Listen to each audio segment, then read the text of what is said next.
Last night, I was ambushed. It was a surprise attack that I never saw coming. Honestly, I'm lucky to be here today. If it wasn't for my extensive training and black belt in Taekwondo I got when I was 12 years old, I might not have survived. Last night, at approximately 11:30 p.m., I was the victim of a senseless attack. It all happened on stream, no less. At twitch.tv/moistcritical, I stream every day. Please feel free to stop in and put a few extra inches on your penis. I was blasting through Elden Ring and was fighting a new boss. He was pretty difficult, named Commander Nile, but nothing out of the ordinary, just business as usual. And there I sat on my throne of swamp ass in a really good run. I had the boss down to like the last 3 or so hits. And out of nowhere, a fucking terrorist wasp comes in and attempts to do harm. That was very close.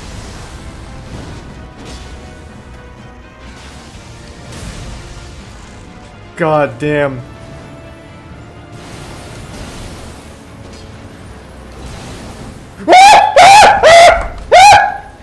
No, not now! No, there's a wasp! Ah, fuck! Not like this! Ah! Ah! Oh, God, please, fuck it! Ah!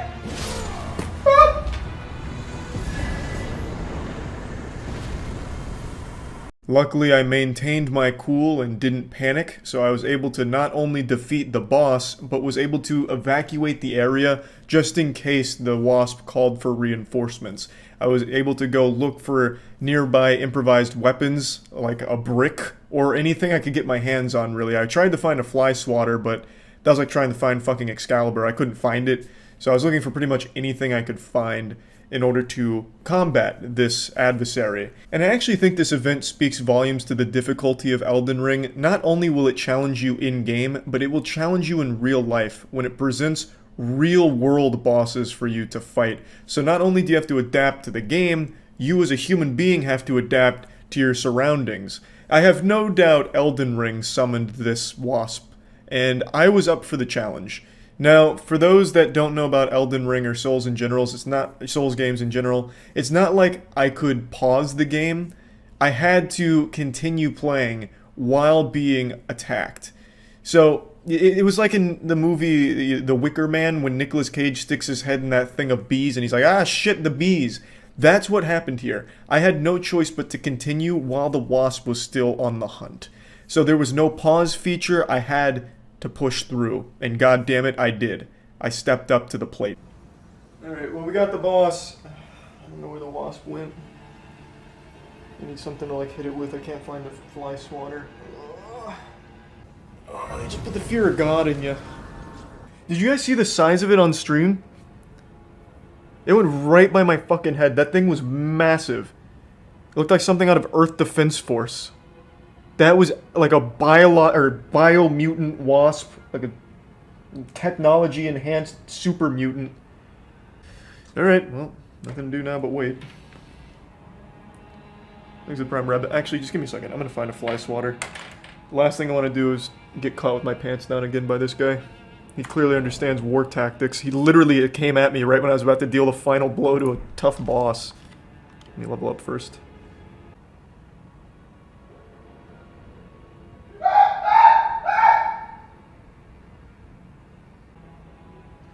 Hey, I got some good news.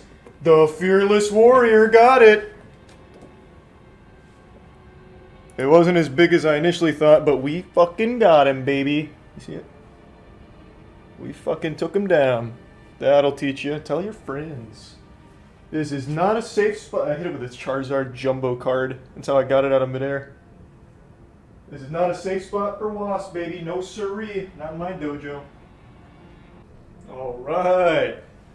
What an eventful Elden Ring night. I fought 2 bosses just now. One in real life and one in the game. Because it was pretty big. Not as big as I thought initially, but... Oh yeah. Oh yeah. God, look at the size of that fucking thing.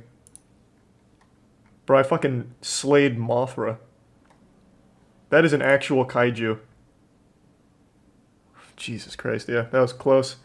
Tough battle. I came out on top, though. How many runes was it worth? I think that was a mosquito hawk. What are you, some type of zoologist? No, that was a blood-sucking vampire wasp. Often considered one of the deadliest things in all of America. No doubt.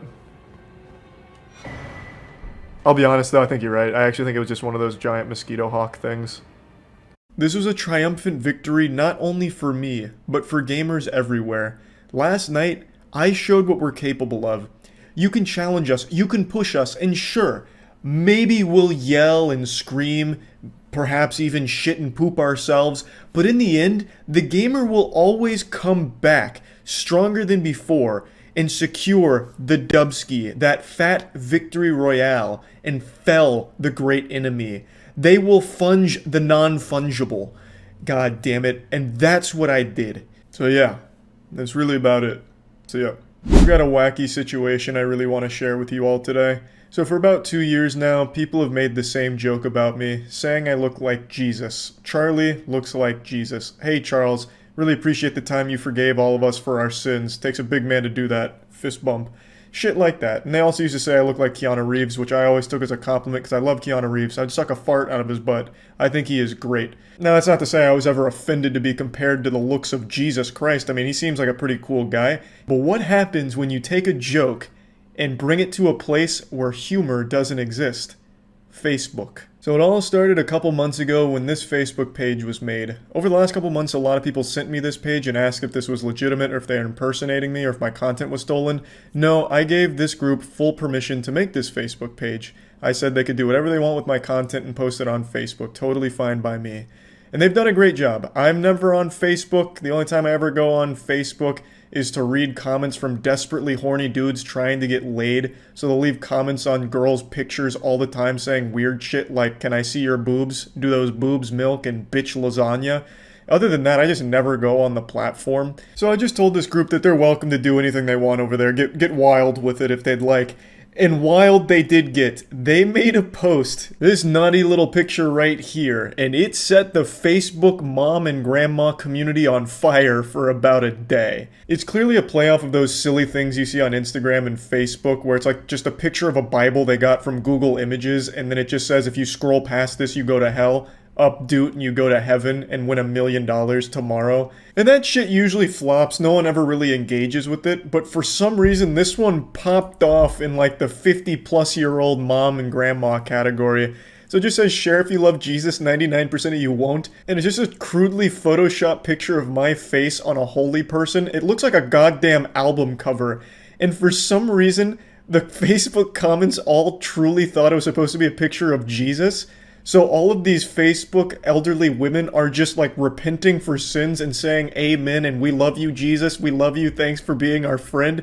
It's absolutely adorable. It is the cutest thing I've ever seen. Now please hop into my van real quick and let me take you for a ride through these comments here. It should go without saying, but I'm gonna say it anyway. Please don't go out of your way to harass any of the people here. These are just good God-fearing Americans. They love Jesus. Now, I'm of course going to be blanking out all of their names, but trust me when I say there's an incredible amount of Beverlys, Gertrudes, Muriels, names that I don't think have been used in the last 60 years. So it seemed like the post really made them excited. There's a lot of caps lock here. I love God with all my heart and soul and always and forever. Amen. I love my Lord. He calls me friend. That's super, like, that's just so goddamn sweet. That is just heartwarming. I'm not actually Jesus Christ, but I'll still call her my friend. People just got real fired up in the comments here. It's like you go into a biker bar and just start chanting USA, and then everyone's cheersing and butt-chugging beers by the end of it. Like, everyone just came together and it's like, we love God, amen. Thank you, Jesus, for everything you did. Thinking, for some reason, that a picture of me photoshopped was a picture of Jesus. Good Lord. Things started to get a little wild in the comments. Like I said, it's like 100-something pages, and it's all kind of like this. So there's a giant heart there at the bottom. It says, love you, Jesus, 100% you are my father now. Never had a father, amen. That's a little sad, and it made me feel bad because they're saying that to a picture of me.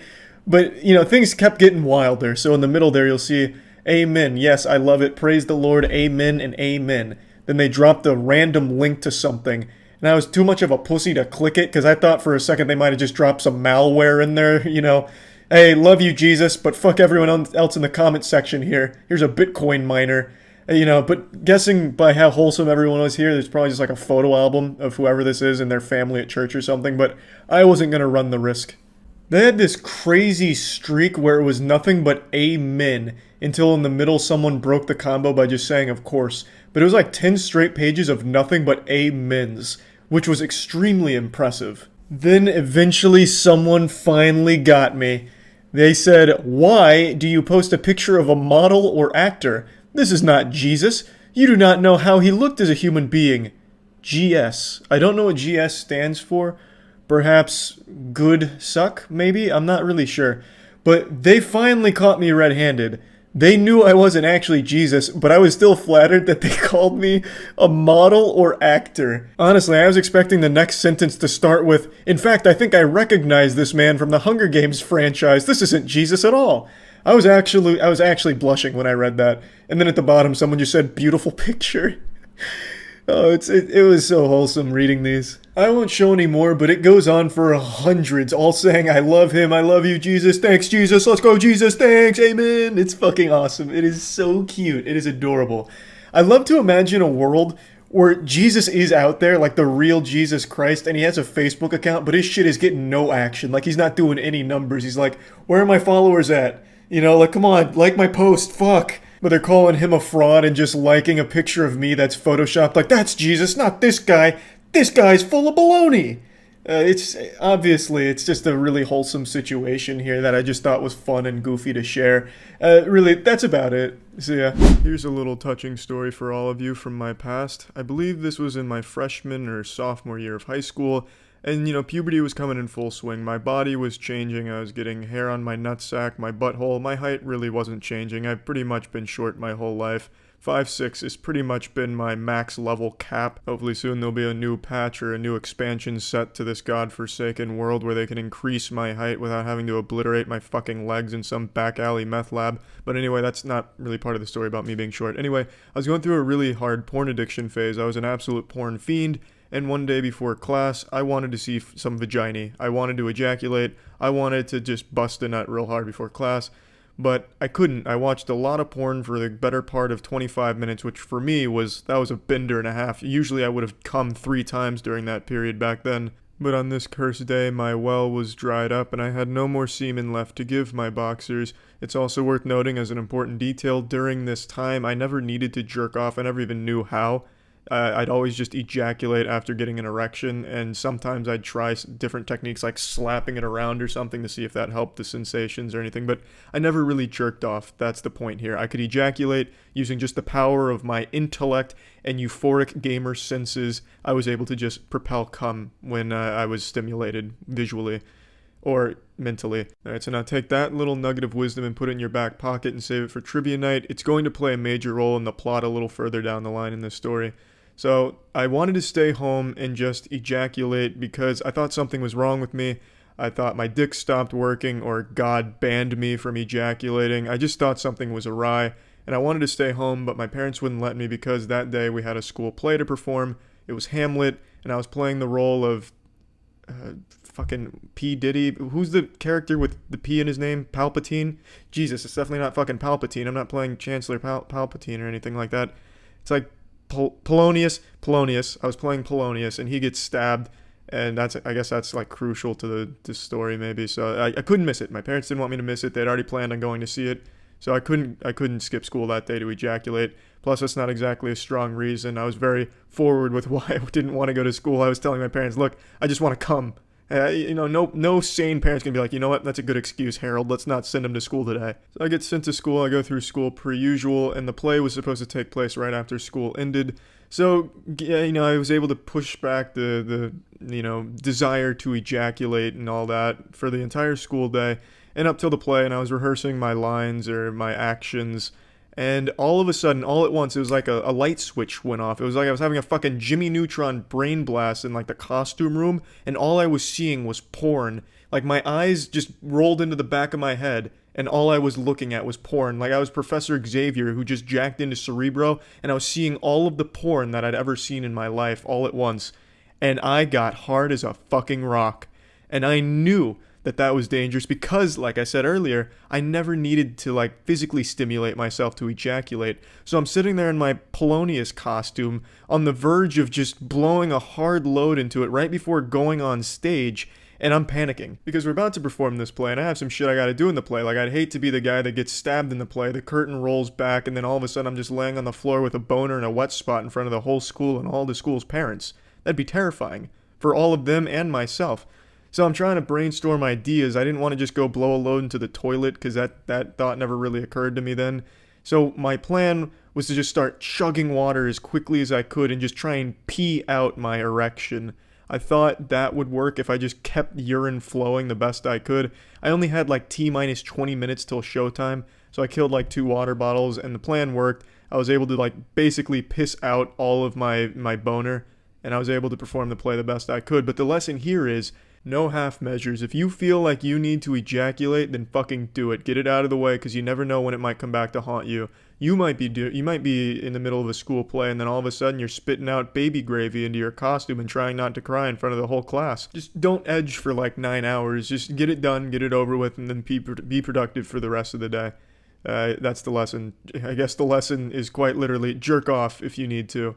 That's it. So yeah. Online dating's pretty tough. I remember when I was a single man using Tinder, my go-to line was, "Do you like Brendan Fraser movies?" It worked to tremendous success. It was like a real-life cheat code for getting laid. But I understand not everyone's gonna be as suave as I was. However, I'd argue nobody has less game than the guy I'm about to show you. This should lift your spirits. If you ever feel bad about yourself, like, damn, I suck at online dating, just know you'll never be as bad as this living, breathing organism I'm about to show you. For those that have been around the channel for a while, you'll know that I've always enjoyed reading horrible flirting as well as just really disastrous, like, romance attempts online. I used to have a whole series going through Facebook flirting, which is where I learned about, you know, bitch lasagna, as well as also a line I still use today, "Put your ass in my asshole, baby." Things like that. I've always loved it. I don't really make content around it anymore, but today I had to come out of retirement. I had to dust off the old championship belt here for this one because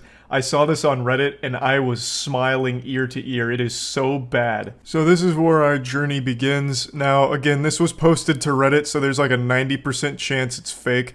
But god damn it, I'm gonna suspend disbelief and just enjoy the ride. Now, of course, I'm not an expert here. Rick wouldn't call me into the shop on Pawn Stars to check the authenticity of this piece, but there are countless of very real examples with pathetic dudes that go just like this.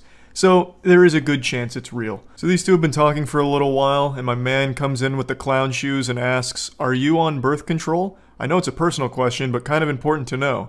And then they say, "Okay, I'm canceling Wednesday." This could have gone better. This is suboptimal. This is a rough start right here. If it was a speed run, this would be a reset. This is about as bad as you could expect. He immediately ruined the date that they had planned by just immediately going full hog and just sending it. And from there was no recovering, and it gets real bad. He does not handle this super well. There was no grace or elegance. "Lol, I'm kidding, dude, relax." He's just, it's just stand-up comedy, honestly. He was practicing his material. Why are you overreacting? "I'm uncomfortable with these jokes." "Okay, sorry, I'll stop." "Okay." "No, I'm still canceling it." And now we get into his Joker arc. "Well, that's really your loss for being so uptight, but okay. I'll just go to work and make $900 in 12 hours. Really? You're overreacting. Seriously? And you wonder why you're single? Yawn. Still waiting for your reply, lol. I actually had you double booked with another girl, so I'm kinda happy you decided to be a psycho. You sure you want to cancel it?" This is a full roller coaster worth of emotion here. This man's hitting all 5 stages of denial within 6 text messages. This shit goes insano style quick. So let's break it down piece by piece. You know, at first it's like, okay, you're missing out on a catch. I'm the perfect guy. I'm a real fucking man. Check my KD in Fortnite. I'm nuts.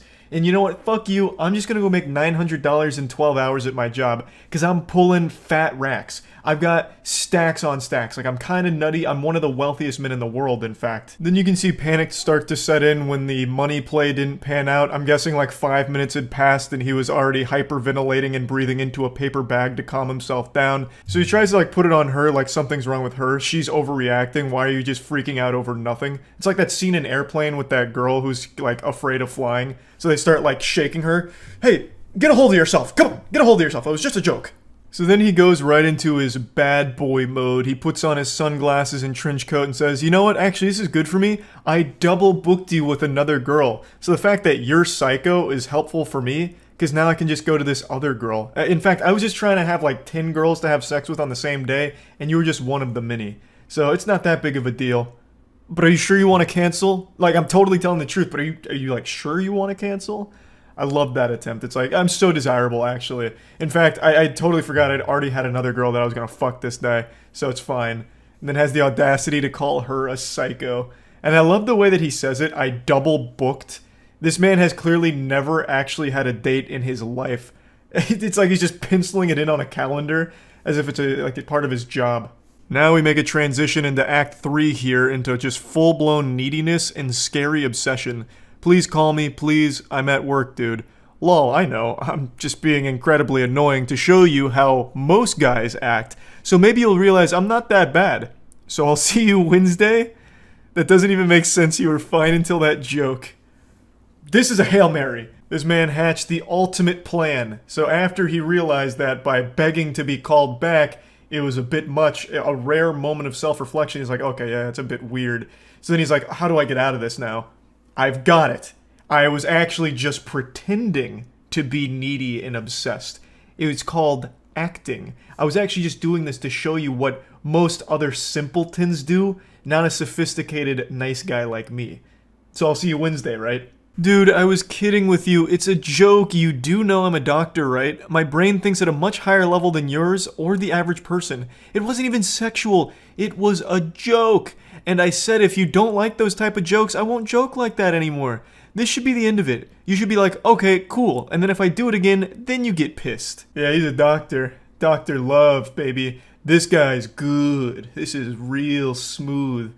I have to imagine he's not actually a doctor. I mean, maybe fucking Dr. Evil, I have no clue. But regardless, I love that he's like, I actually just have such a galaxy brain, I'm thinking on a totally different level than you and all of these other plebeians. I'm just too fucking smart. That's my curse. That's the burden I bear. I'm too intelligent, which is why I made this joke. And the joke is a thinking man's joke. It's actually an anti-joke, in fact. You know how there's like matter and antimatter? This is an anti-joke, and now I'm explaining it to you so you don't have the right to get mad about it. You see, you're just wrong for getting upset about it, and it's because I'm so much smarter than you. And I understand that it's not your fault for being fucking stupid, but just know that since I'm a doctor, I know what's right and what's wrong when it comes to joking. You off just get pissed right off the bat and be all rude to someone. That's a major turnoff, and just know. Yeah, she was the one being rude. She was nice enough to give you like a warning that she's canceling. She's like, hey, you're a fucking weirdo and I'm canceling. She could have just said nothing and not showed up on Wednesday, wasting your time by going there. And you just sit there all fucking soft cock in hand waiting and just not even getting a response. But she was nice enough to like cancel to your face. Like, that's far more than you deserved. Okay, so rant over. Are we cool now? Yeah, I think things are good now. I'm reading the room and it looks like he may have solved this problem here and fixed everything. You just talk shit to me. All I said was I'm canceling it. I didn't do what did talk shit to someone. What? Those are not coherent sentences. Of course I'm talking shit to you. You just flaked after I asked for that night off. Do you know how hard it is for me to get a night off work? Continuing further, let's just stop this childish nonsense. I'll see you Wednesday, right? This is that shit, don't take no for an answer, which I think is honestly the worst advice you can ever give someone. No is like the most important answer you should accept. By not accepting no's, you're just gonna go to jail at some point. Like, you're just asking for some kind of awful thing to happen to you. Like, no is an important thing to recognize and respect. And then they respond, you do not need to criticize my sentences. Change of mind and telling you about it doesn't really make it flaking. I was upfront. You said you already booked another date with someone else. Go enjoy it. I don't know why you're trying to with me, especially since you think so little of me already. Man's going full-blown car salesman. Just meet me Wednesday. I'm sorry, okay? Just will not drop it. There is no chance she shows up on Wednesday. This is coming across like an actual serial killer now who's just scratching at his neck for his next victim. Like, he just cannot help but just keep saying, you're coming Wednesday. I know you are. You're gonna meet me here Wednesday. Call me immediately. I'm at work. I'm not going to take the call. Okay, then we are meeting Wednesday, right? Are we cool? I feel like she might be talking to King Ghidorah here, just three separate heads all talking at once and all having different thoughts. One of them is just a fucking android that can only say Wednesday. One of them's just like a spiteful lunatic who thinks that there's some galaxy brain intellect that can't help but shit on her. And then one of them's just like a lobotomized zombie who just constantly just keeps asking, are we cool? Are we good now? It's wild, like the swings this guy goes through on these text messages here. Then he goes all in saying, look, my mom recently died, okay? So I'm kinda not really in the best place to be messed with. So if you could understand that, would be great. Please, dude, please answer me. Can you please stop being immature and call me? Now, admittedly, she was being very immature about this whole situation by not understanding such level-headed remarks from a gentleman like this. It really was her being immature, clearly. And I also can't help but respect the actual Xbox Live tactic of saying his mom died. That is unironically 2005 Xbox Live shit right there. Like, your mom's a whore, mom's dead, and it's supposed to be like the checkmate. He actually tried it. It's like, oh, mom's dead, so now you have to excuse everything I've said, and you have to go on this date with me. I'll see you Wednesday, right? Come on, stop being immature. So yeah, anyway, that's where this story wraps up. Hopefully, if some of you are shitty at online dating, this will help you feel a little bit better and maybe help you improve in that respect in some way. Hopefully, none of you are as bad as this guy or anywhere close, but if you're just kind of, awkward and uncomfortable when it comes to conversations via text, maybe this will lift your spirits up a little bit, because you're probably not as bad as this guy. Anyway, that's about it. So yeah. I was an extra in the Hunger Games Mockingjay Part 1. I know, no autographs. I'm just a normal person like all of you. I put my pants on one nipple at a time and wipe my ass crack after a hard shit with both hands. But I figured I'd go into detail about this. I've talked about it on the official podcast a little bit, but I've never really dove into what it meant to be the world's most spit-on extra. When it comes to being a useless extra in a movie, I'm the cream of the crop. I'm the cream supreme. Does that mean that I'm the best actor in the entire world of acting? I like to think so, but on paper, no, absolutely fucking not. So this story starts like every other good story, every other fairy tale. I had just drained my nuts at a hard jerk-off session, and that's not a joke because I genuinely did jerk off. And in that like brief 5 or 10 minutes of just pure euphoria where you feel like you know everything in the universe, like you see the strings that hold it all together, I decided, you know what? I want to pursue some acting. So like every 21st century man, I turned to Google and I was looking up open casting calls and found one for Hunger Games Mockingjay Part 1. It was in Atlanta, and they wanted headshots and full body shots shirtless. I didn't really know how to do this because I didn't have either of those, and I didn't really want to ask my friends because Tinder wasn't exactly around at that time, so I couldn't just play it off as, hey bro, I'm just trying to slay some punani out here, take these cool shirtless pics of me, let me flex real hard real quick. So I didn't want to ask my friends for anything like that, so I thought it'd be significantly less weird to ask my dad to do it. So my dad was snapping some cool shirtless pictures of me like every good father and son relationship. But what I didn't think of at the time is my dad's 6'5", he's tall as shit, and I'm 5'6", I'm short as shit. And he was taking them at regular eye level, so he was looking down on me, which made me look even shorter than I am. So I looked like a fucking action figure in these photographs. They ended up choosing me to play an extra, and when I went to the fitting, they had a hard time actually getting me anything because they had already banked on me being 4'1". So that was kind of nice and flattering when they're like, wow, you're taller in person, because that's something I've never heard in my entire fucking life. Usually it's, wow. Yikes. But anyway, we do eventually find some clothes that fit me, luckily, as if that was a Herculean task. You could have just gone to Toys R Us and found some shit for me. But anyway, we move on from there. We go to the filming. It was about a week after the fitting. And the scene took place in this podunk shithole rust-filled factory that they were using for this location. I guess they had just nicely asked all the homeless people that lived there to leave and kindly asked the heroin addicts not to come back for the course of the next week. So anyway, the scene I'm in, Katniss goes to this factory. It's District 8. It's supposed to be a hospital where she's looking over shit. Here I played just a helping hand, some goofy goober who had no clue what he was doing but was supposed to be caring for a burn victim. They gave me a slight line to read. I guess it wasn't supposed to be like a SAG type line, SAG being Screen Actors Guild, where you need 3 lines to automatically enter it, so it doesn't really count. Unfortunately, and it never would have even if it did make the fucking final cut, which it didn't. I will never forgive them. Boycott Hunger Games because they took out my part. But anyway, my line was somewhere along the lines of, this girl needs help, she's burned, yikes, oh shit, it's a burn, I don't know what I'm doing, I am not a doctor, it's a burn, help, basically just crying for help. That didn't make the final cut, and neither did a lot of other people's lines.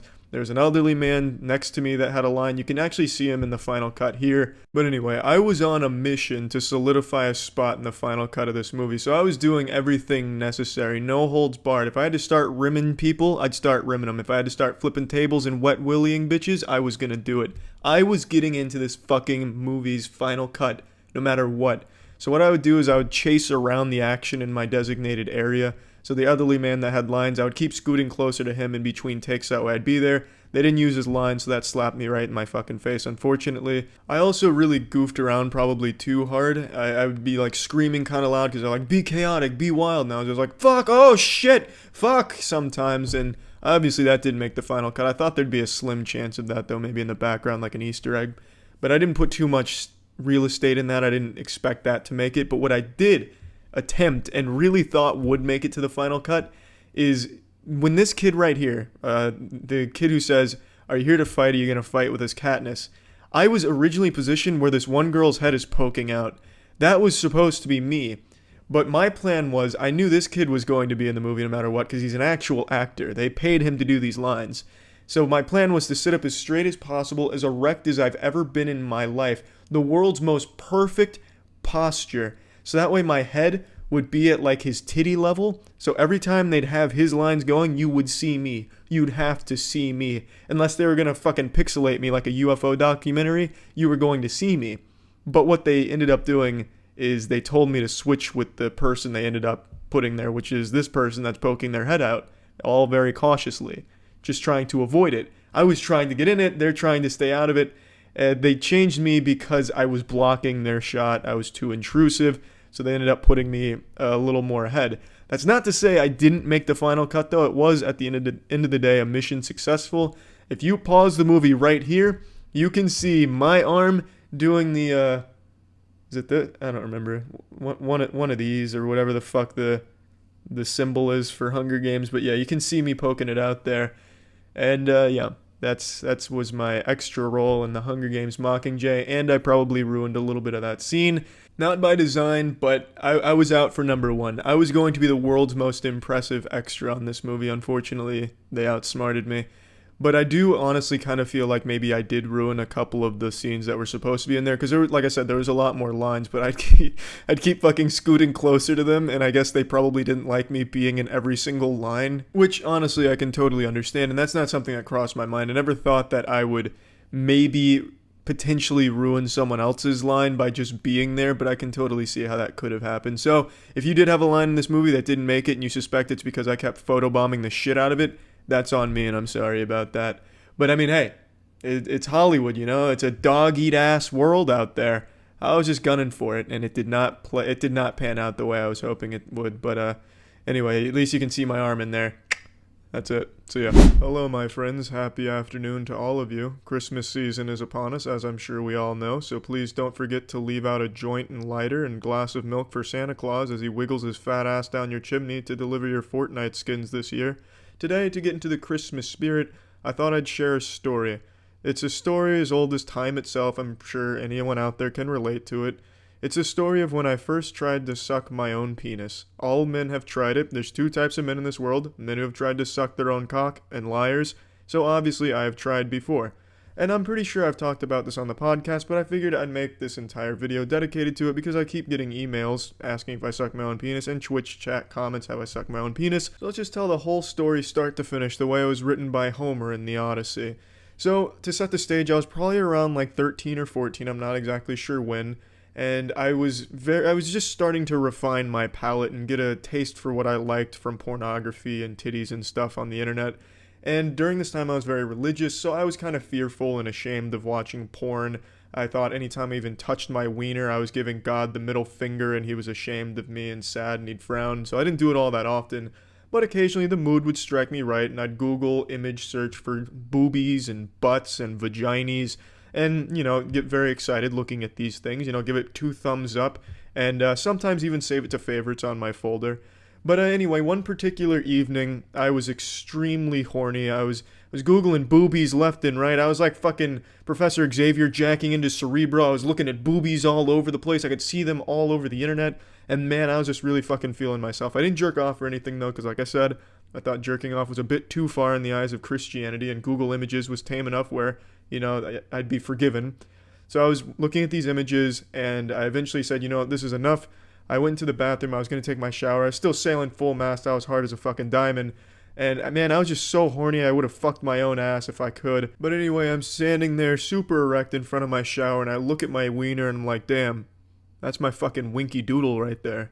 It's going in my mouth. But I was never a flexible guy. I could never throw my legs behind my head and start nibbling on my ball sack or anything. I just was never flexible at any point in my life. But for some reason, I got the idea that I could absolutely accomplish the sucking of my own cock. So I attempted. I get like halfway down, and then I damn near need life alert because I thought I was going to snap my spine in half going for this advanced contortionist move. So I'm just locked in this fucking demonic pose, looking like Schmeagol admiring his precious in Lord of the Rings. And then I start to worry, like, damn, if I die here, the authorities are going to find my body looking like some type of sexual deviant. This is going to be the worst way of going out. I'm not even going to have like a cool going out story. It's just the obituary is going to read, yeah, he died doing what he loved, attempting to blow himself or something like that. He broke himself in half going for a self-blowjob. That's not like cool at all. But I still wanted to keep trying. I wasn't deterred. I really thought I could pull it off if I just kept giving it my all. I started to get like anime inspired, like with the power of friendship and by never giving up, resiliency, persistence. And if I get real angry, I'll go Super Saiyan and suck my own dick real quick. So I kept trying. I probably tried for in total maybe like a minute, but it felt like an hour. And it just wasn't happening. I knew it wasn't happening. And then I decided it's time to pee, but I never really adjusted myself. I was still looking at my dick as it was looking at me. We're making eye contact. I was staring down the hole of the one-eyed snake there. And I started to, fire on all cylinders to pee. And it's a little harder to pee with an erection. It takes a little bit longer to travel up the urethra. So I had a little bit of time here. And it wasn't until the pee was about to reach the point of no return where I'm like, damn, I'm about to golden shower myself. My face is looking right down the barrel of this loaded gun. So like a fucking Matrix move or like a superhero move, I start peeing and I dodge it.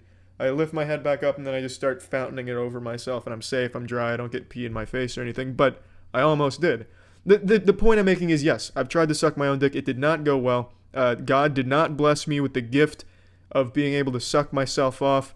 And I'm sure most men probably can't do it, but there are some select few champions out there that can. And don't let any man tell you they haven't tried. I promise you, nearly every single man on this planet has tried to suck their own penis at one point or another. You don't have to be embarrassed. There's so many of us out there. Come home. Tell your story of sucking your own penis to friends and family to let them know that, yes, you're human. Yes, you've tried. Amen, brother. Take it easy, everyone. See ya. Good morning, and welcome back to Wacky Weirdo Hour. Boy, howdy, do we have an action-packed lineup for you today. Get out your cup of coffee, enjoy your cereal. It's about to be a bit of a ride. Sometimes I'm asked, why do I do this to myself? Why do I dabble in the swamp of cringe? What's the purpose? What's there to gain from staring into the abyss and letting the abyss stare back into you? And the thing is, I unironically feel there's real value here in some lessons to be learned from the lunacy. Let's say there's people out there that haven't really experienced a lot socially in life, suckling mother's bosom, and has never really branched out from the nest to get their own wings and become the social butterfly that they are destined to be. Sometimes people might not recognize that the behavior they're exhibiting is not good and is bad, not productive, is not going to lead anywhere. So by going over some of these absolutely atrocious, downright painful exchanges in the dating scene or like romantic interest, I feel like it can serve as a scared straight kind of moment, like, behold, don't be this guy. And you're like, oh, I don't want to be that guy. What the fuck? He sucks. Okay. All right. I get it now. I know what not to do. Or maybe I'm just reading way too deep into all this. I'm not a fucking hero. I'm not a psychologist. I'm just a guy here laughing at some goofy situations. Anyway, the story for today is one I got tagged in a lot last night when I was at a Lightning game. So I actually watched it unfold in real time and had a sneaking suspicion that by morning this would no longer exist. The poster would probably remove it because things went out of control. That shit went cattywampus. And I was right. The posts were deleted, but I saved them. I made sure to. I said, dag nabbit, you're not keeping this from me. You think you can hide cringe, brush it under the rug, and I won't find it? Nope, I'm lifting that rug up with a big old smile on my face. I'll say, thank you so much for this, yum yum yum, scrumptious. So I got the Library of Alexandria of Cringe, and let's just go ahead and explore. I had to censor so many handles that were tagged in this initial tweet here. It was like a fucking CIA document with all the redactions. But anyway, I've got it in working order. I don't want anyone harassed here, including the original poster or anything, obviously, but I do want to go over this. So they made a call-out post out of nowhere. I don't want to be too rude, but I genuinely can't understand how this goofball, and then he tags the guy, got a beautiful girl like, and then he tags the girl. He says the dorkiest shit, yet has a massive following. I just can't wrap my head around how any girl would go for that. I really commend his efforts not to be rude. I think he did a great job of tiptoeing around it and being polite while also getting to the point. Extraordinary manners, clearly.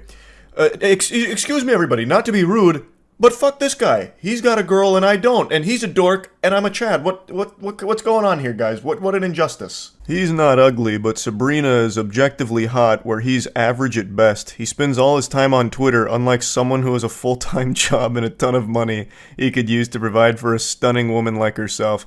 Nah, screw not trying to be rude. He's a loser, to be honest. Oh, he was doing such a good job of not being rude too, and then the wheels just fall off. It goes tits up. He really goes off the rails. I like how he's like analyzing this now as if he's a researcher studying the phenomenon. He's average at best, but Sabrina is on like a totally different plane. Like this something's not adding up here. There's something foul afoot. And then he had the gall to criticize that guy for being on Twitter all the time. Meanwhile, Goober is on Twitter all the time making whiny posts like this, just having a temper tantrum, tears in the eyes, shaking his fist. Why is she not with me? I want her. He doesn't deserve it. I deserve it. And then here comes the stone cold stunner right on his soul. So the girl that he was talking about and loosely tagging in his tantrum catches wind of it and drops the DMs that he continues to send her. She goes, I know your ass ain't tweeting this like you ain't been in my DMs constantly begging me for a chance like a desperate loser and refusing to take no for an answer like a disgusting creep. And here's the receipts, Twitter. Thank you for the receipts. God bless. I'll speak on behalf of all of Twitter when I say it's much appreciated. So it begins with, would you ever want to meet up someday? I'd love to see a movie or take you to dinner. Whatever you'd like. To which she responds, I'm flattered, but for one I have a boyfriend and I don't think you even live near me. Oh, I like to travel, so it's not a problem, lol. And you're not married, right? There shouldn't be anything wrong with hanging out. No, but I don't feel like your intentions are platonic, so... She was right. She really sniffed that one out pretty quickly. You don't need to be, part of the Scooby-Doo mystery gang in order to crack this code here. She immediately deduced that this wasn't necessarily a friendship offer. This was him shooting his shot. But I love how he just immediately goes like, well, you're not married, so I mean, like... what's the harm? I don't see a ring on your finger. And he continues, No, I'm absolutely being platonic. My intention is just that I want a chance to prove that maybe I could a candidate as well. Like maybe you'd have more fun with me. Just to weigh your options, About to have me talking like a Sims character with that kind of cringe. Like, what do you mean, weigh her options? Brother, you came out of nowhere in Twitter DMs. Why the fuck would she want to weigh options with you? Like, she's already in a relationship which she makes clear off rip and you still keep pressing. But you know what? Let's go even deeper here. We'll get into real fanfic levels of garbage and delusion. Let's assume she's in an open relationship and would actually, want other options, I suppose, in a partner. It's not gonna be you through Twitter DMs. That's just dangerous. No one's going to take you up on shit like this, especially not when you're coming out fucking guns blazing, fucking firing from the hip out of nowhere. And there's no possibility of that anyway in reality, because she actually shuts that down directly too. No, you're not, because you're still pushing something further, even after knowing that I'm in a committed relationship with Blake, so there's no options. Learn how to take no for an answer. A lesson he absolutely refuses to learn. So he continues. I'm just confident in my abilities as a partner on all levels. I'm certain I can give you everything you desire, and perhaps better than he can. I apologize for persisting. You're just breathtaking, and I want you. I'm willing to fight for you at this point. To which she responds, "There's no fighting for me. You don't know me, and you couldn't give me anything that her current partner doesn't." She lays into him. She lays down the brass tacks here. And basically he says, "That's a lot of words. Too bad I'm not reading them." Because he refuses to accept anything she is saying and only continues to exist in this dimension in his brain that is disconnected from the reality here. But I will say, he has piqued my curiosity. I have to know what abilities he's so confident in here. Like, balloon animals? Like, he learned a magic trick from Chris Angel? Like, what abilities are we talking about? Because it's certainly not, like, romantic abilities whatsoever. He's fucking cold calling like a telemarketer here through Twitter DMs. So he responds again saying, "I had to give my 100%. If we're being truthful here, I don't think he deserves you. I see what he tweets, and he's dorky as hell. You're hot and one of the kindest people I've ever seen on this app." What do you mean? Like, so I'm guessing he just like stalks her feed or something. He's like, he's making up this fantasy in his head where it's like, this is an angel and I should be with her. Clearly, this guy's too dorky, too much of a dweeb, doesn't deserve that. It's so creepy. "I have a good job, and I'd be willing to let you crash with me at my place for as long as you'd want if you'd be willing to give me a chance someday." That's so generous. I mean, wow. He'd be willing to let her crash at his place? Wow. And they say chivalry is dead, huh? I don't even know why he's making that offer. I don't think that's something anyone would want to do. I don't know why he's making it sound like he'd be willing to make a sacrifice by letting her live with him when he's fucking obsessed with her. It's oh my god, it's so fucking weird. "I'd take care of you, but you everything you want? Oh, buy you everything you want and give you anything you'd need. I haven't found any ladies in my area that share my same interests or honestly that are as beautiful as you are. I guess you just brought out my competitive side, lol." You absolute weenie. It's not a competition. And if dating was a competition, you're gonna stay losing with an attitude like this. I don't know why he's treating it like a game of Counter-Strike where if he just plays it properly, he'll go ahead and squeak out the W. She's already in a relationship. No matter what you do here through fucking Twitter DMs, it's not going to change that and she's not going to want to go with you. No matter how much you lecture her about why her current partner doesn't deserve her, which is an outrageously weird thing to do. You don't even know them to begin with. You are just someone that is stalking their fucking Twitter feeds, I guess. Like, this whole thing is super creepy. And he just doesn't see it. So she posts these DMs, and obviously a lot of people started dunking on him for it. And instead of trying to learn from it and understand why this isn't a good thing, he takes it as another opportunity to proclaim his love for this stranger. He says, "You have to be lying. Why is everyone acting like I'm crazy? Sabrina is drop-dead, sexy. Block A or Blake, whatever the fuck, is not. He's painfully average and mediocre at best. As I said before, he ain't ugly, but compared to her, he might as well be. Sabrina's figure is what I'd call perfection. I don't want to be disrespectful, but I'm trying to make a simple point. Her hair is majestic, her face is gorgeous, and her body is literally to die for.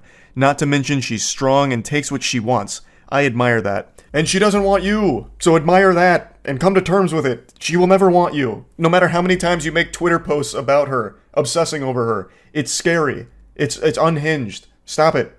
Like, I don't know how else to like put it in plain terms, but even with people putting it in the plainest terms for someone to understand, he still just thinks that like his intellect is above everyone else's and no one's understanding his point. So after all of this kind of blows up, he then starts sending her more DMs about it. He comes back around into the DMs saying he didn't mean to put her on the spot, to which she responds, "You did, now Twitter sees the creep that you are." And he says, "I don't think of myself as a creep, I'm just being honest and straightforward." And she says, "No, you're a loser and a creep who doesn't understand the word no." She's right. It's very blunt, but it is correct. The way he is behaving here is not taking no for an answer and being very creepy. Again, they don't even know each other. And he has become this obsessive over this whole situation. Like, even so much as saying, like, he doesn't deserve you, it's me, this and that. And he doesn't recognize why that's creepy. And I know that's not exclusive to just him. It's very important to have self-awareness and self-reflection where you can separate yourself from a situation, take a step back, and see how things look. He needs to be able to have that ability. That's an ability he should be confident in, so he can recognize that the way he has conducted himself here is creepy. You are a creep in this exchange, and you need to grow from it to not be like this going forward. And he just keeps going. I thought you'd appreciate my persistence. I thought wrong. You turned the app against me. I didn't get any engagement before that tweet. People really lined up to defend that dude. I didn't think he was that liked, to be honest with you. It has nothing to do with the individual in this case. It just all has to do with you being creepy and people wanting to let you know that what you're doing is not okay. He's just not able to grasp the situation. And I also don't know why he would think this persistence would be appreciated. Again, you don't even know her. And being extremely persistent and annoying about shit is something nobody likes. Not even in a romantic partner, but in general, even as a friend. If you're just gonna keep like poking and pestering and like constantly prodding, no one's going to like that. She then explains to him again how what he's done is something nobody will appreciate, and he just ignores it and says, nobody on this app understands what my point even was that I was trying to make. What point? You're not making a point. You just keep saying how much you like her and find her boyfriend to be dorky and unworthy of her. What point are you talking about? There's not some like deeper underlying message that you're trying to get across that we're all too stupid to see. You're just being a weirdo for everyone to see publicly and throw tomatoes at. This is the last DM here that was shared. He says, I treat women with the utmost respect, actually. That's the impression I got as well. Yeah, no, yeah, that's what I got when reading this too. To which he responds, you don't when you can't accept the word no and objective women. Your loss, I guess. That's just a classic sign-off from like every single one of these meltdowns and bad romantic exchanges. Somehow it always ends with the guy saying, your loss, I'm actually like the best dude ever, I'm like the chillest, nicest guy ever, and you just blew it with me, so put that in your pipe and smoke it. You'll be thinking about that every night trying to go to sleep. What a big loss for you. I don't know why that's so common amongst all of this, but it is very interesting to see it every single time. But anyway, I just wanted to share this because I've been so fucking deep into these like weirdo romantic exchanges and all of that, so that's really about it. See ya. Heavens to Betsy, what a week, huh, sports fans? Holy Toledo. Yeah, so Moist Critical's in a big oopsie-poopsie situation here. It reminds me of the time in Moonfall when KC Houseman sacrifices himself and dies of cringe to become the moon. Yeah, so, being serious now, since this has become such a big issue, I've been in a lot of drama recently. I'm in hot water, and I'm biting on the fart bubbles that pop up in the bathtub here. It is a lot. So let's start with the most recent one today. My retirement. I didn't know I was retiring. That's news to me. I'm as shocked as all of you are. I had a ton of fun last night playing a game called Clickleding, which is basically like a cuckoldry simulator, but for clicking against like the Lorax in a hotel room. And I just did like an old school gameplay commentary video. I was bubbly, full of jubilation. I posted it today only to learn that I'm just a big old fucking liar. Liar, liar, plants for hire, I suppose. Apparently, and I didn't know this until I posted the video, everyone was under the impression that I was quitting the internet. So I started scratching at the hair on my chinny chin, wondering, when the fuck did that happen? Was I sleepwalking? Do I have somnambulism? Is this some kind of like, Fight Club situation? But instead of like Tyler Durden, I have fucking Charles Turden here that's just making wrong announcements. It turns out the patient zero behind all of this was a post Jackson made announcing that I would be leaving the podcasts, which is something I thought about periodically for quite a few months now, mainly because I started to recognize that I was becoming the very thing I'd make fun of with being chronically online. Like, I just was always online, and the podcasts were a big proponent of that, and I just kind of wanted to scale back the amount of time I spend online, and I kept Jackson in the loop the whole time here about where my head was at, and last week I told him, hey man, I think this is going to be where I hang up the jersey, you can put it in the rafters, throw it in the dumpster, but I think I'm just going to be, sailing off into the sunset here and just reducing the amount of stuff I do online. Which he completely understood, so he made the announcement just letting people know that, and then that got spun on Twitter and Reddit as Moist Critical's taking an indefinite hiatus and quitting the internet, fundamentally. Don't know when I'll be back, he's done with the internet because of all this controversy. Patooey on his grave, he's gone. When looking at the post, I don't even know where that's coming from. It's literally just talking about the podcast and me just stepping away.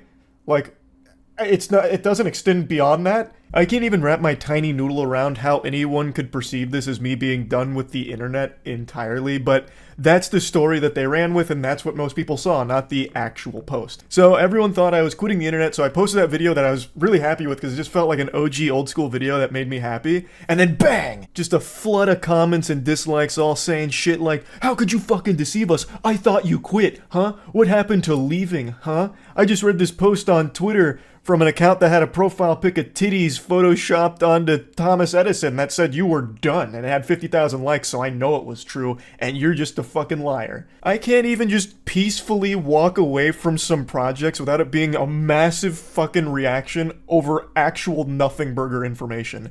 And trust me, no one has a palate more refined for nothing burgers than me. I have ranted about the stupidest shit of all time, but this was mind-boggling even for me.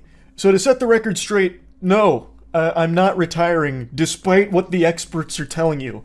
All I did was walk away from a couple of projects. Like, that's really it. Like, that's a pretty normal thing to do, especially when one of them I've been doing for, like, 8 years. I really didn't think it was that deep, especially not deep enough for how big of a story it's become with all of the wild narratives running around about the true reason that I stopped doing it.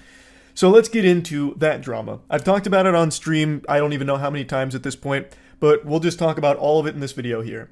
So, when covering the Ava Tyson situation, I was attacked by a lot of people for not being quick enough. Even though I covered it within like the first 6 hours, people were unsatisfied that I hadn't made a video within like the first fucking 20 minutes of it dropping. And then when I did finally finish the full video covering all of it, it was another massive problem where now I only did it out of an obligation because people called me out, and then I also got accused of being a transphobe because I didn't use Ava Tyson's preferred pronouns, which were she, her.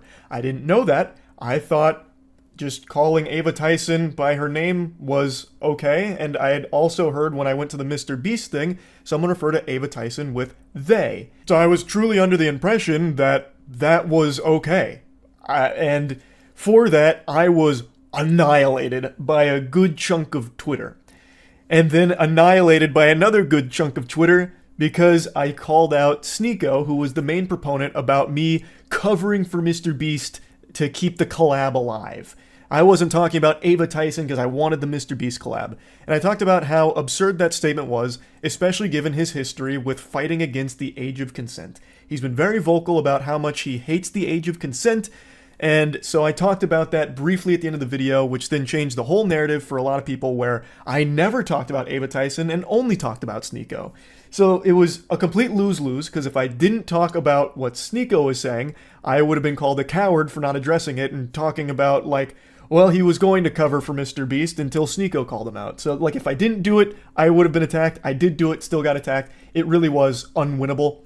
But from that spawned a conversation where I talked to Sneeko directly, because he was very upset that I was talking about how him rallying against the age of consent is pedophile arguments, like defending pedophilia.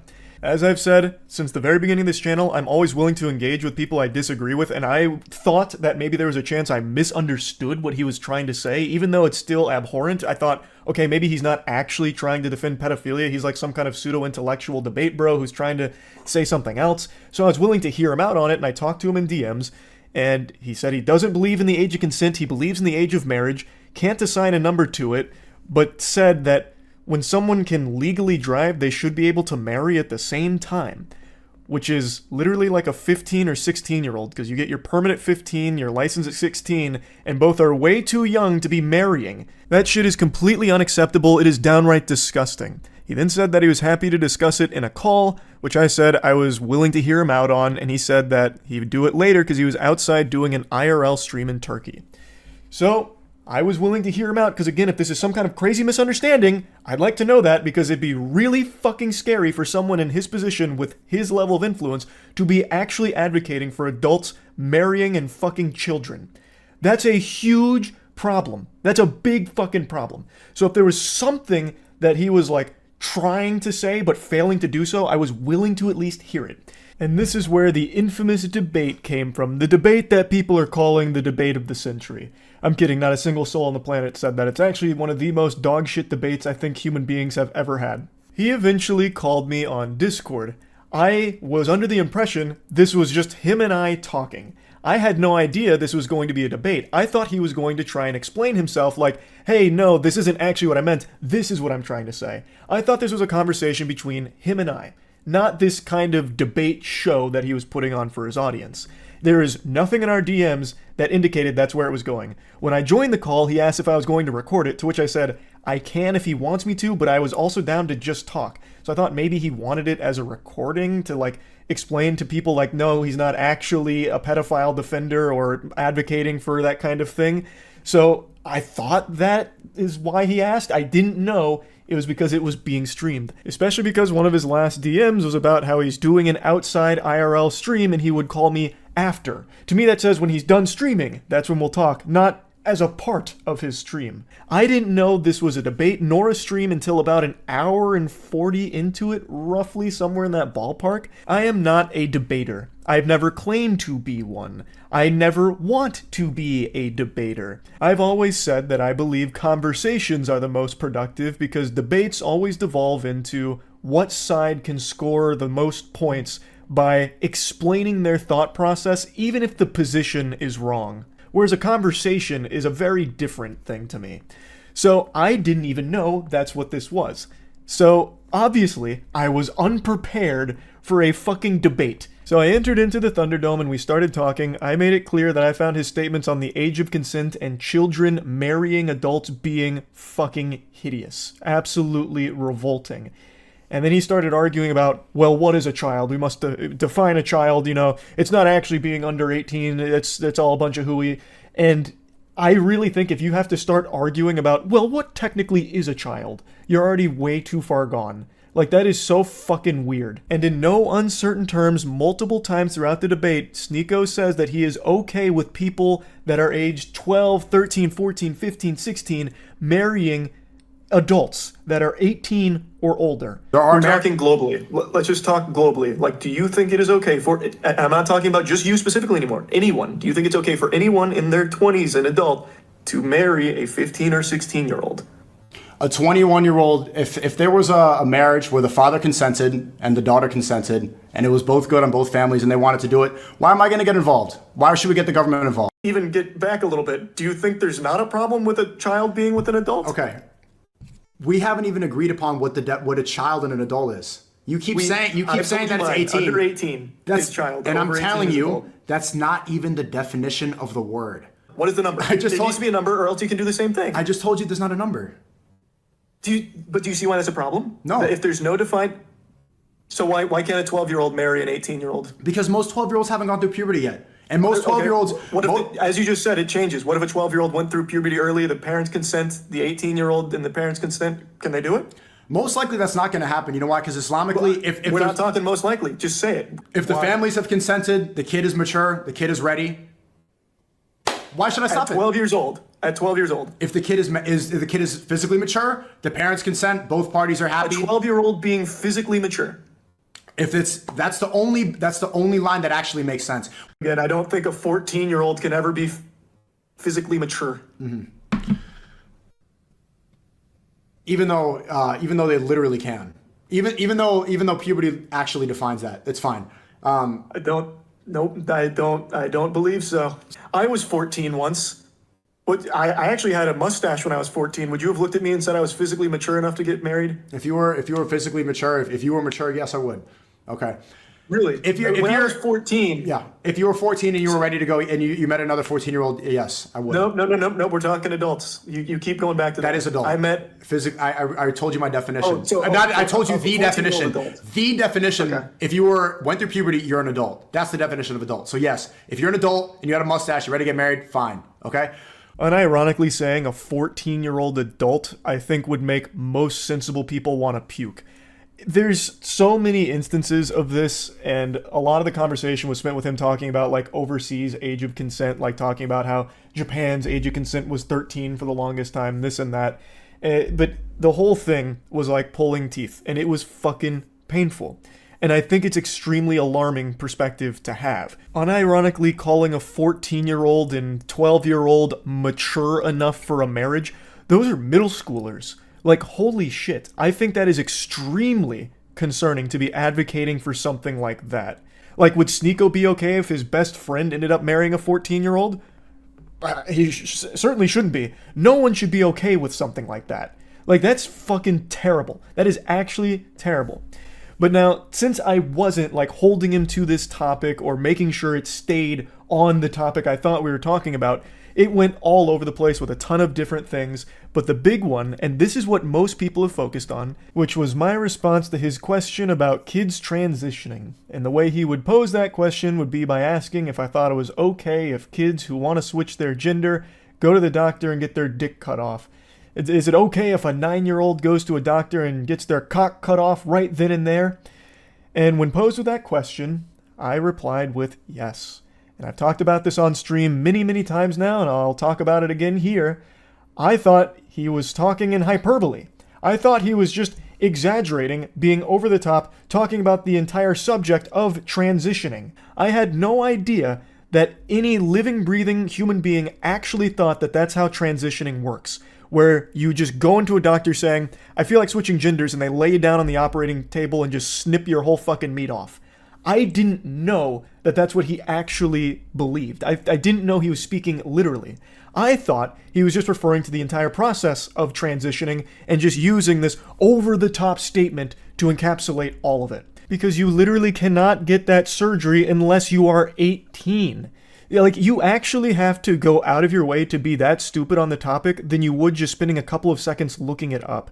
There are very rare cases where someone under 18 has had that surgery performed. That's not common. So I really didn't think that someone could be so dumb on the topic. I thought he was just speaking in hyperbole, which is my mistake. I should have been more clear instead of making an assumption that he was talking about something nuanced in an over-the-top way.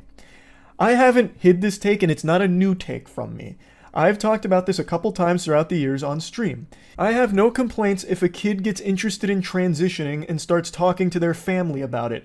So their parents start talking to doctors, the kid starts talking to doctors and therapists and all of this, because the process of transitioning is one that takes place over the course of many years. It's not something that just happens like that. And I'm also not afraid to admit that I am not the most educated when it comes to transitioning. I am not someone that has a ton of knowledge about the subject to be speaking on it in a really in-depth manner. But even I know these very surface level things that everyone has easy access to understand. It is a long process. And I have no problems at all if a kid gets interested in that process and starts going through that process with proper care. And then when they reach the age where they can consider that surgery and decide they want to do it, then that's all power to them. That's entirely up to them. They have reached that age. They can now do that surgery if they want to. That is not a surgery that's being offered to like a 9-year-old who just says, I feel like changing genders today. It's just not how it works. And I didn't think that that's what was actually being discussed because it's so fucking silly. Now, I'm sure there's some really fringe cases you can point to where that kind of thing did happen, but it's not common. Thus, I didn't think that's what was being referred to in the conversation. And it is, again, my mistake for not recognizing that at that moment, it was being spoken about literally. So all that shit that people keep dogpiling and spouting about me about how I want all kids to go out there and get their genitals chopped off is just fucked up.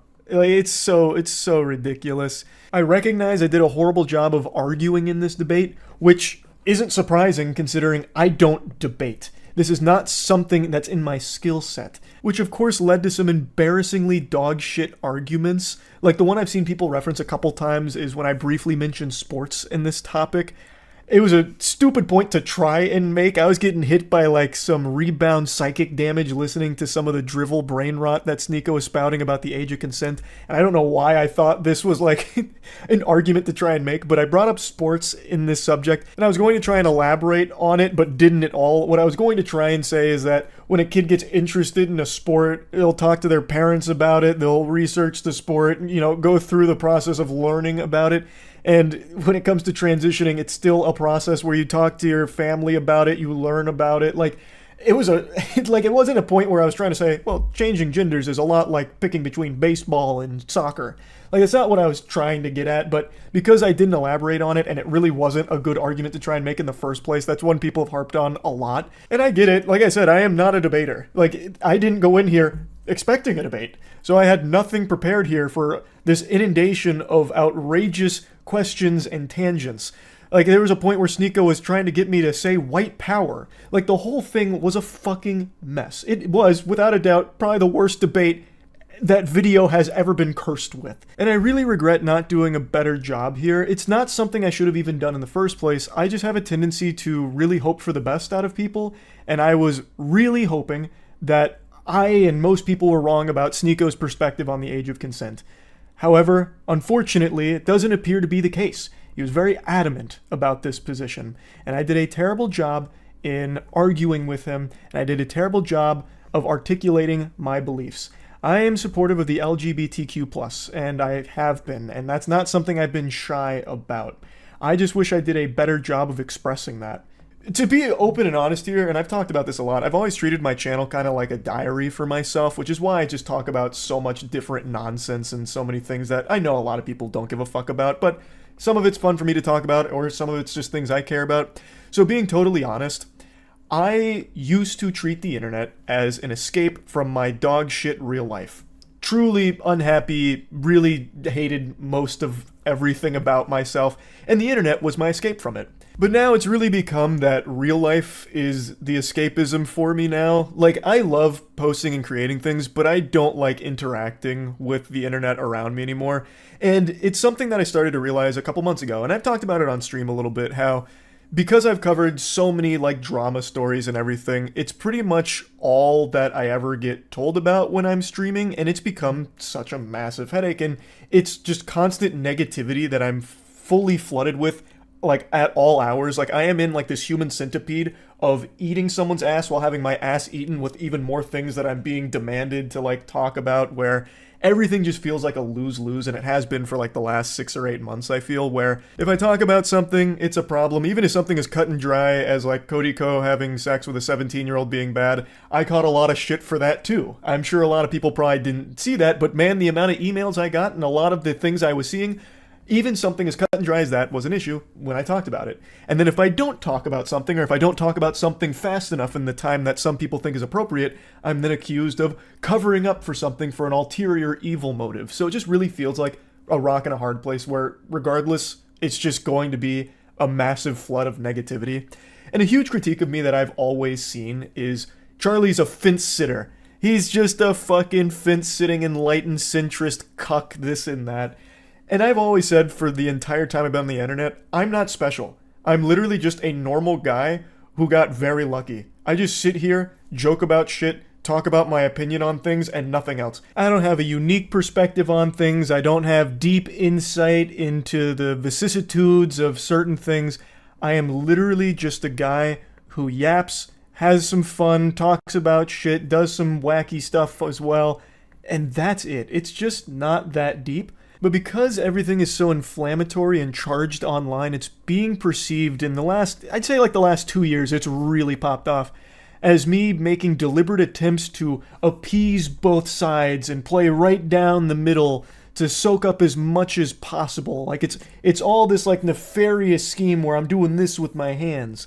And I just don't understand how it's become so incendiary, where that's apparently like a really bad thing now. My opinion is not special, and my opinion isn't one that's pandering to any sides or catering to anything. It's literally just whatever's up here. I sit down for like 30 to 45 minutes on like a topic or like a video that I'm joking around about, and I talk about it. I am legitimately just an average, well, below average height guy who's about to turn 30.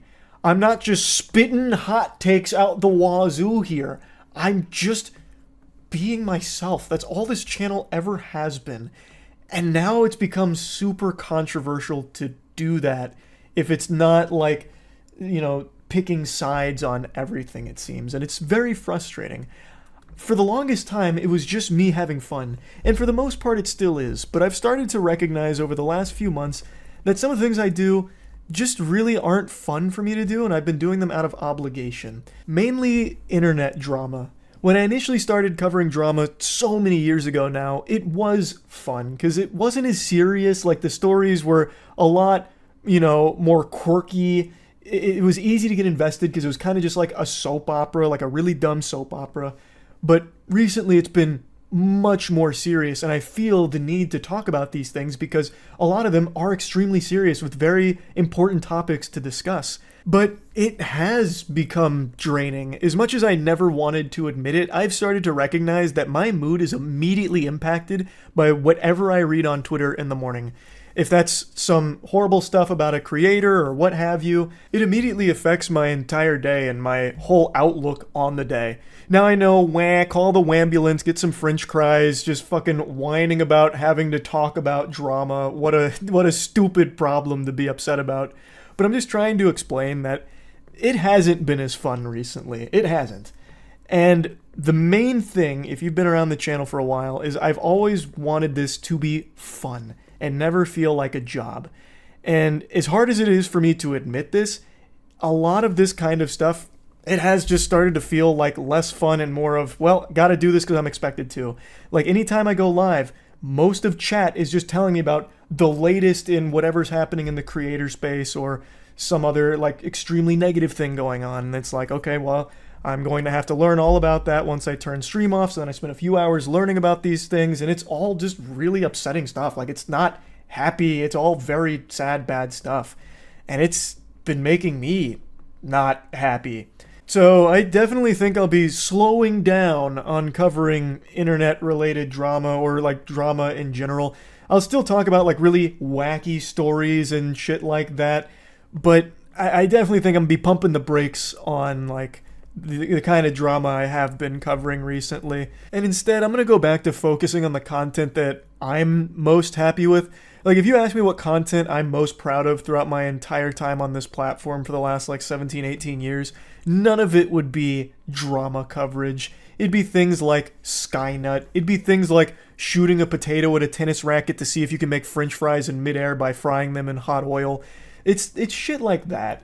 And I think I'm going to go back to that kind of stuff as opposed to the direction that I have been going recently. So, yeah, this was a lot to go over here, but I hope this has cleared everything up. And, yeah, that's really about it. So, yeah.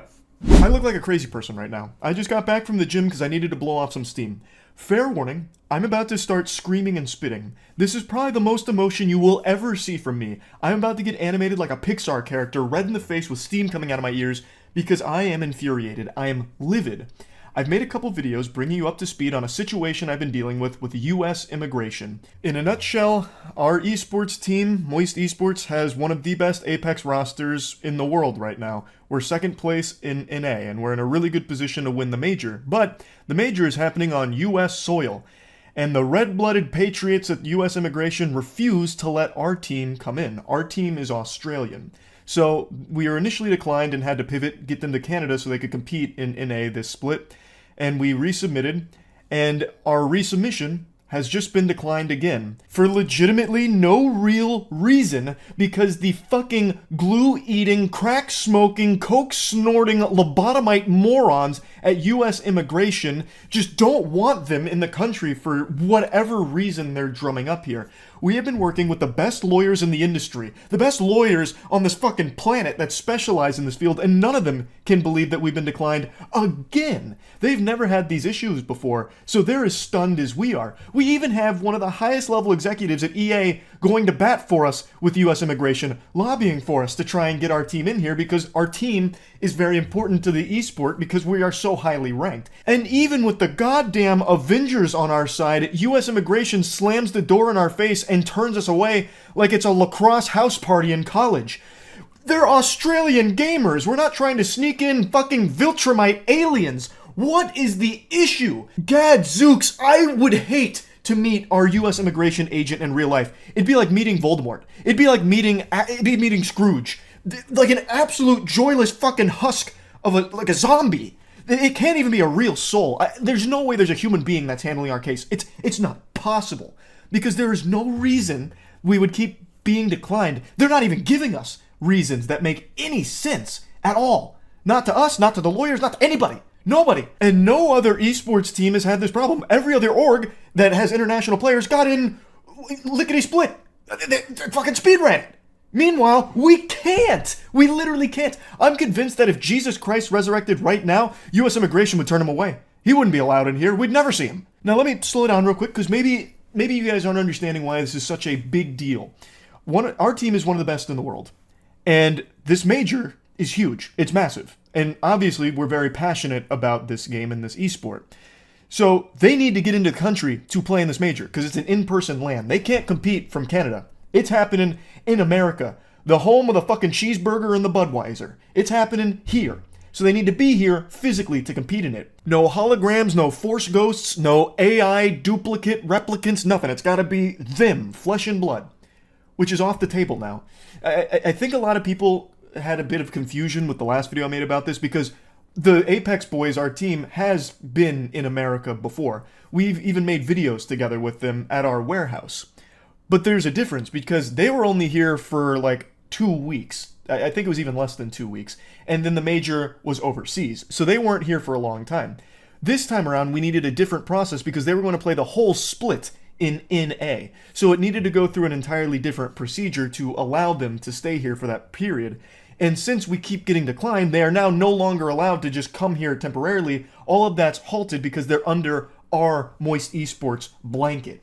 Now they can't come here just for like that 2 weeks or anything. It's totally different. It's all changed, which is why we had to work with so many lawyers to try and get this process moving, and we just kept getting declined. So now they can't come into the country for this major. They couldn't even show up on the day to compete. Plus, they wouldn't want to do that anyway because they want time to practice, obviously. So that leaves us with only one fucking option left, and that's to cut our team. We have to release one of the best teams in the entire Apex circuit, because that's the only way they're going to be allowed in the country. They can come here as long as they're not being represented by us. As long as they are not represented by any org right now, they can come here and compete. So that's our only option, because we obviously want the best for these guys. We want them to shine at the major. So in order to do that, we have to let them go. It's like that fucking scene in Pokemon when Ash sets down the Pikachu and runs away crying. That's us. That is literally what we have to do with our team right now. We have to cut them so that way they can compete at the major. Because we're out of time. We can't resubmit again because this process is abominably fucking slow. Weeks just to get 2 sentences back from the U.S. immigration dinosaurs, the fucking fossils that are just bones and dust in those chairs at the agency there. Like, we can't do this again because we don't have time. The major is right around the corner. So, we are officially releasing the Moist Apex squad. Unfortunately, we got the bad ending to this fucking playthrough here. And it's no fault of our own, by the way. We did everything by the books. We worked with other orgs, too, and so many different lawyers that specialize in this. And we did everything right. And still got slapped by U.S. immigration raid bosses. Ridiculous.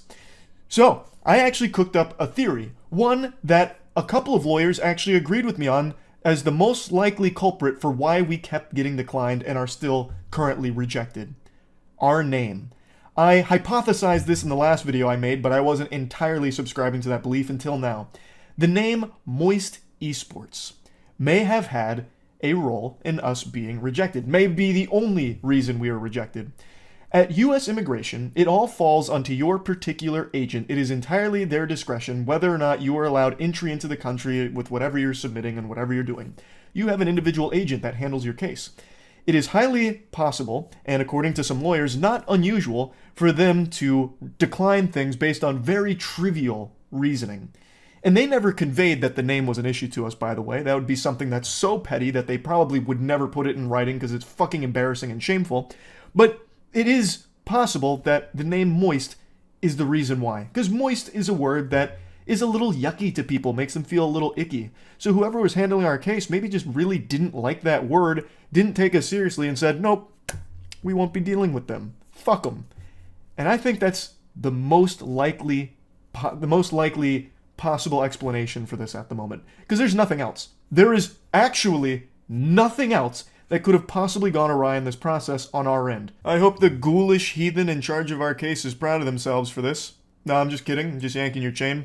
The only thing I hope for the urinal cake that handled this case is that they get fired. That is the only solace I will find here, is if I learn that at some point whoever took this case is let go from U.S. immigration, because the country would be much better for it. I think they are so bad at their job that it borders on being criminal. Like, they should be charged with treason for how poorly they've handled this case. 6 months. 6 months of work. Well, a little less than 6 months.